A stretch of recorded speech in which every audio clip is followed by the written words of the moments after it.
Hi, my name's Briley, and I'll be doing the performance task 1 video today. So for question 1, we would record our observations of the following YouTube video that we watched. So we would record the total mass before the experiment begins. So in this case, it would include the beaker, the 6 grams of copper chloride mixed with 50 milliliters of water, a crumpled up 10 centimeter by 10 centimeter aluminum foil, and a thermometer that was placed in the copper chloride solution.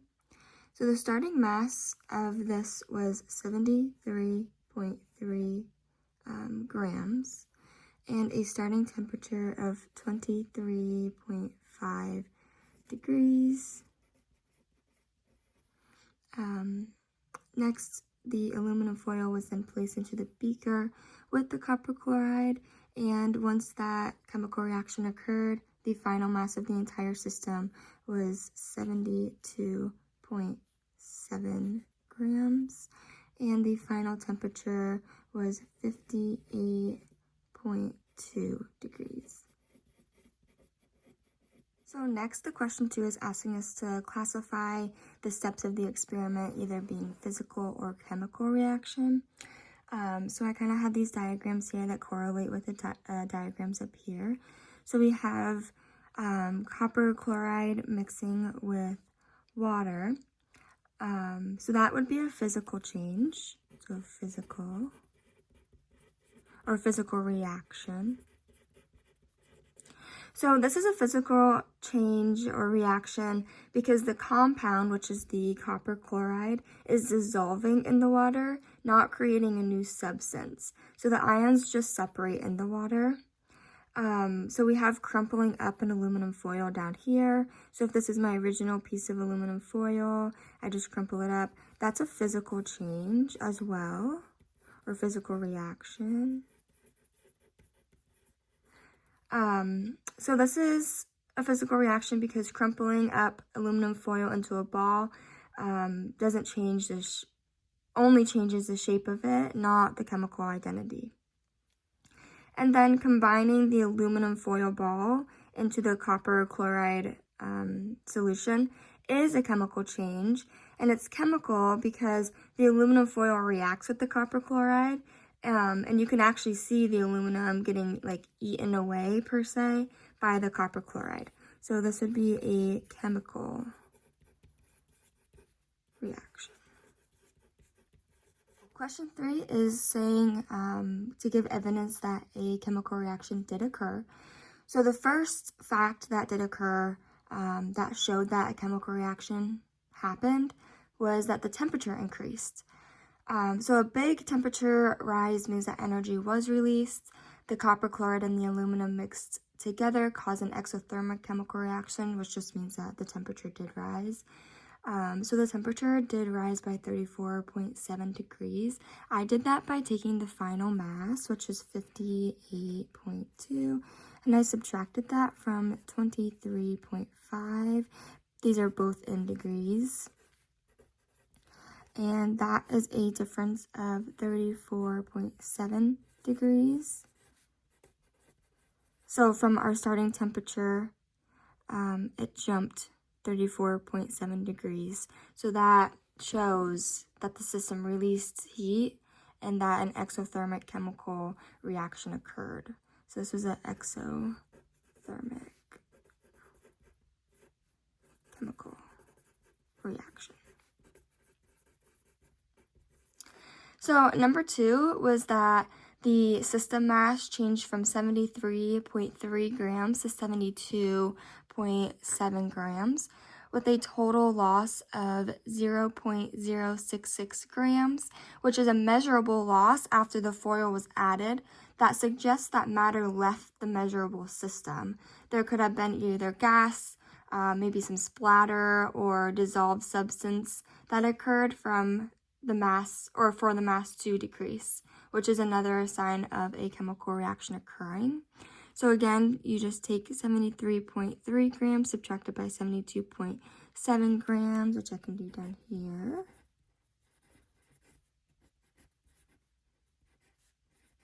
And that gives us a total of 0.600 grams that we lost. And fact number three, that aluminum foil was placed in the copper chloride solution and did not stay the same. We saw this in the video. The foil broke down and a new substance was formed. We could also see kind of like smoke exiting from the beaker, and that's a chemical reaction as well. Question 4, does it violate conservation of mass?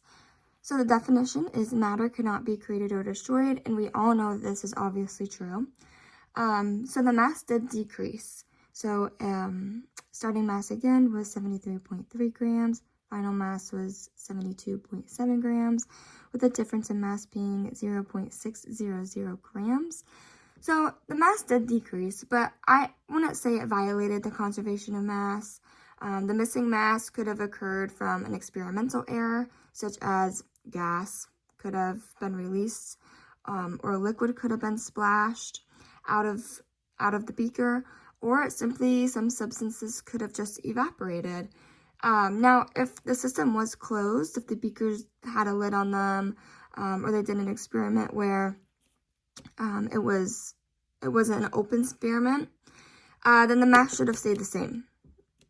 But could have been gas, splatter, or dissolved that made the mass decrease. So the next question is asking if it's an element, a heterogeneous mixture, a homogeneous mixture, or a compound. So copper chloride powder would be a compound because it's made up of copper and chloride, which is chemically bonded.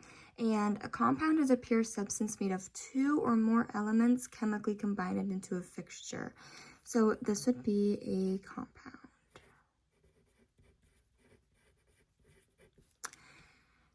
The copper chloride solution would be a homogeneous mixture because once it dissolves in water, it looks the same throughout. And homogeneous mixture is a mixture that looks the same throughout. So this is a homogeneous mixture. Aluminum foil ball would be an element. Just because it's pure aluminum, it's just shaped differently. And an element is a pure substance made of only one kind of atom. And this isn't mixed with anything else, so it's just an element.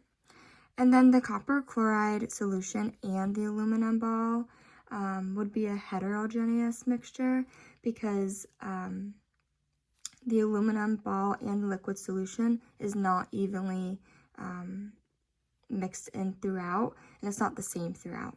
So this would be a heterogeneous, and the definition for that is that it's a mixture that's not the same throughout. So this would be a heterogeneous mixture. So question 6, metal versus non-metal versus metalloid. So metal is an element that usually is shiny, malleable, ductile, and a good conductor of heat and electricity. Non-metal is an element that usually is dull, brittle, and a poor conductor of heat and electricity. And a metalloid is an element with properties of both metals and non-metals. So now that we know the definitions, we can jump right into this. So is copper a metal, a non-metal, or a metalloid? So copper is a metal. So it's a metal because in the periodic table, copper is on the left side where the metals are found. Copper is also a good conductor of heat and electricity, and if we remember the definitions that were just said kind of before this, we know that metal is a good conductor of heat and electricity. So chloride is a non-metal because it's found on the right side of the periodic table where non-metals are. It's also a gas at room temperature and does not conduct electricity or heat. So this is a non-metal. And then aluminum is also a metal. It sits on the left side of the periodic table, and it's also shiny and it conducts electricity. So this would also be a metal. All right, so let's figure out the number of protons, neutrons, and electrons in an atom of the isotope aluminum-28. So if we were to look at this on the periodic table, It would kind of look something like this. That's an A and that's an L. So we were given the isotope, which is aluminum 28. That would mean the mass number is 28. We can either get it from here, or we can get it from here. So then the atomic number we can get from here. So that's 13. So that also means that there's 13 protons. And we know that there's the same amount of electrons as there is protons, so there'd be 13 electrons as well. So to find the neutrons, it is mass number equals protons plus neutrons. So how we could do this is we could do 28, which is the mass number, minus 13, which is the protons. And that would give us 15 neutrons. So in the isotope aluminum 28, there are 13 protons, there are 15 neutrons, and there are 13 electrons.